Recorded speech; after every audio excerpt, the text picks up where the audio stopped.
Please welcome Reese Witherspoon.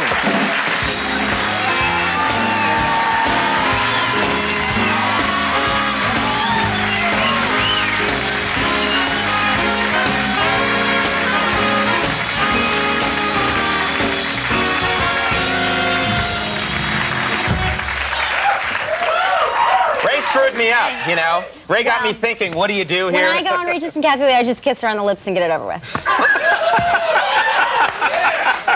I want to see that episode. You know, Pleasantville, this is a great idea for a movie. Just fill everybody in quickly on what happens here. Well, it's about sort of a 50s sitcom like Leave It to Beaver or My Three Sons, and it's sort of this perfect 50s world. It's black and white, and two 90s teenagers get put in the world and sort of subsequently change it with their 90s mentality and slowly turn it to color.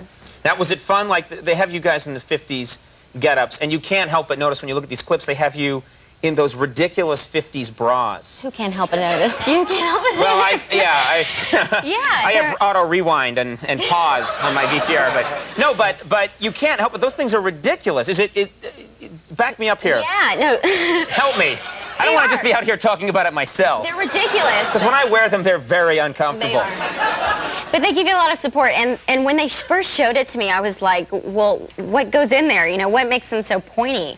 But it turns out they stuff a bunch of socks in the points of them, and that sort of makes them go up. And you have to kind of worry about where your socks are, if they're pointing up or pointing down, and sometimes they're uneven. And that could be a little freaky, right? They start to shift, and and they're called bullet bras, right? Yeah. They were called that because they were actually, I don't know what the idea in the 50s, I guess they liked their cars, their women pointy. Yeah, pointy and big and using lots and lots of fuel or something.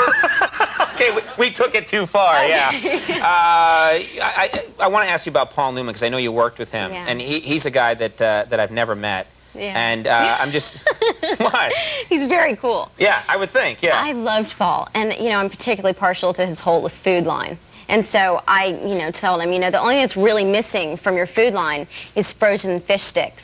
Because he has frozen everything. I mean, he has ice cream, he has everything. And he just thought that was really, really bizarre. So for the rest of the show, I called him Fish Sticks, and everybody else called him Fish Sticks. And Does he like that name? Fish Sticks Newman, yeah. Okay, let's hope it catches on. Yeah. Do you really like all his food products?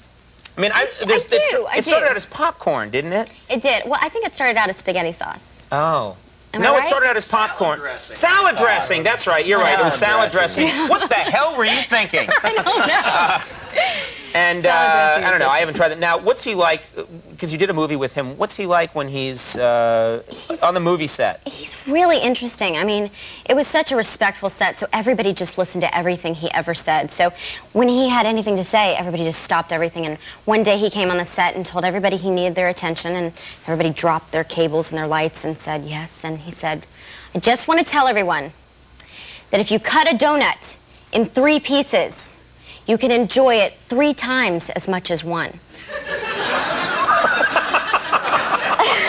And he's Paul Newman, so everyone went, that's right, that's right.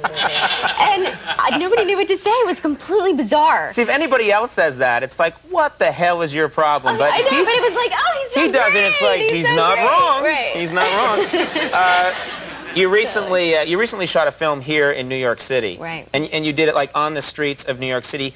I'm curious, I don't know what it would be like to try and film something, especially like, you know, powerful scenes in New York. It's such a chaotic place. Right. Well, we did this scene in Central Park, and I did the movie with my boyfriend, Ryan Phillippe, and he's sort of, you know, he's in a very precarious position, and it's very sad, and I'm sort of leaning over him, and he's had this accident, and I was crying and like sobbing, and we couldn't shut off the streets, so pedestrians were riding by on their bikes and walking, and you know, I'm leaning over him and I'm crying and I'm saying, you know, are you going to live? Are you okay? And this guy right by on a bike and says, nice ass, like in the middle of the tank. And of course, the first thing I think, you know, being a girl, I go, did he just say I had a fat ass? I was so mortified, like I couldn't go on with the take. I was like, oh, it was so terrible. Wait a minute, so is this in the movie? Did you...